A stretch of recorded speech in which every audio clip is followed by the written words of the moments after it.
Okay guys, in today's video I'm going to go over the P25 radio tone detection and regeneration. Um, some models, depending on your firmware and your software package, you may have an automatic tone detection capability, which is it allows the AMB plus 2 vocoder to detect and correct tones received over a P25 digital channel. And what this function does is that in normal circumstances, when you try to send a straight tone over the P25, most of the time it would go over. At first, it would be distorted, and then it would quickly just go away. The algorithm would just ignore the tone and no longer regenerate it. So this function is a compromise where it allows the tones to be sent across, but they're not done in the straight format that normal analog radio would use. In this case, what they do is they take the audio frequency range from 300 to 3,000 hertz, and they split it up into individual little windows of like 31 hertz apiece.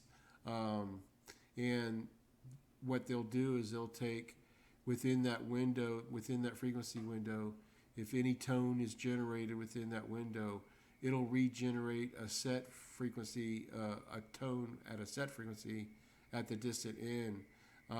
That's not the same frequency as what it's coming in as, but it is essentially centered within the band within which that tone came in. So to give you an example, if I put a tone of 394 hertz into the microphone input of the radio here on my transmitter, on the receiver, the output of the receiver would be a 408 hertz tone, and I could vary this 394 anywhere in between 391 and 422, and no matter what frequency I put in between those two, it would always only put out 408 with no change, and it would show no change. It would show no change being happened in my input tone. So that makes it to where all the tones that come out are in just a set step pattern here of 31 hertz separation. Except at the higher end, they do step up from 31 to 61 hertz in their steps. So, and I'll go over in the next part of the video how you can physically hear and test that with just a simple speaker and voltmeter with a frequency counter on it. So stand by for that. But in the meantime, each one of these audio groups, because it has its own set output channel, makes it to where there's only a set list of frequencies that will work. Whereas if you put the same frequency in, it'll give you the same frequency out. So it takes things like quick call paging and it limits the list of available tones to the official P25 regeneration tones. So for in this case, and I'll show you how it works on a live radio, I can choose 496 as tone A and 1185 as tone B, because both of those are official regeneration tones. So it'll be accurate and steady and clear, and it'll sound just like a normal paging channel would. So I'm not sure whether all radios have this feature, in as far as percentage wise. And I do know that as far as the automatic gain control, you do, if the output level of your tone at the end is an issue, you may need to disable that because a lower tone, it will try and amplify and jack up. So be aware of that. But anyway, yeah, this is the pattern they do, and we'll see it live on a radio here coming up. So stand by for that.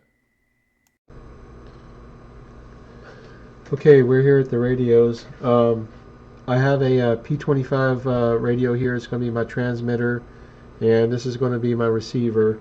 The transmitter radio, the transmit audio is connected to the service monitor here, where I'm just using the audio output to feed into the transmitter here, and the receiver on the audio output of it, I have the fluke here, and it's going to measure the frequency of the output tone.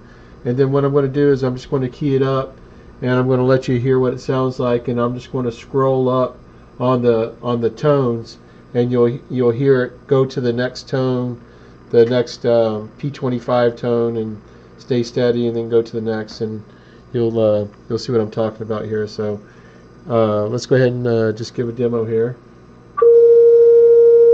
So there's 467, and then as I turn it up, there's the next one, and then here's the next one at 528.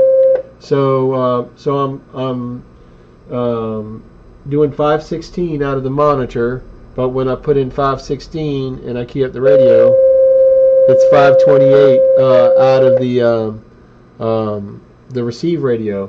So if I come over here and I turn it up, I'll turn it up until we hit the cutoff point and go to the next tone. So let me key it up here. So I'm at 531, 34, 36, 539, 5. There we go. So let me go back here and find the exact cutoff. So there it is. So it goes up to 545. We'll get you 528, and when you go up to 546, and it's actually a fraction there 547, and you can actually get it to tri-state if you hover it right in the middle. But anyway, so there's 548 and there's 566, and you can do this all the way up. I'll go up to 2000 here, and we'll see that on that one they have a larger 61 hertz window. So let me turn that down so that's not so aggravating. So that's 2575. So there's 26. Oh, I'm going to move my thing over here so it's more accurate. So we went up to 2699, and let's see where the next one's at. 2765. So you can see that there was a jump there of 60 instead of the normal 30. So that's just how it does at the northern side of it. But the other thing I wanted to show you was how you can send the quick call tones over in case you had some device at the far end that needed to get the quick call tones, and you needed to send them through the P25 radios. So I'm going to switch over here to the AB sequence here, and I'm just going to key it up and let you hear what it sounds like.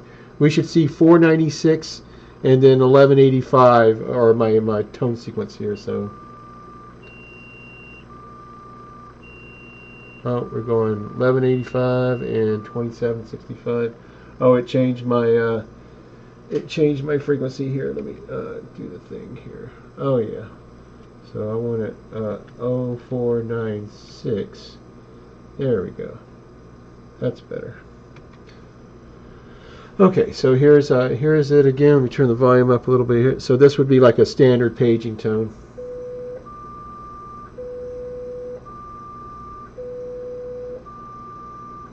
So that's 496 and 1185 alternating. You hear how clear it sounds.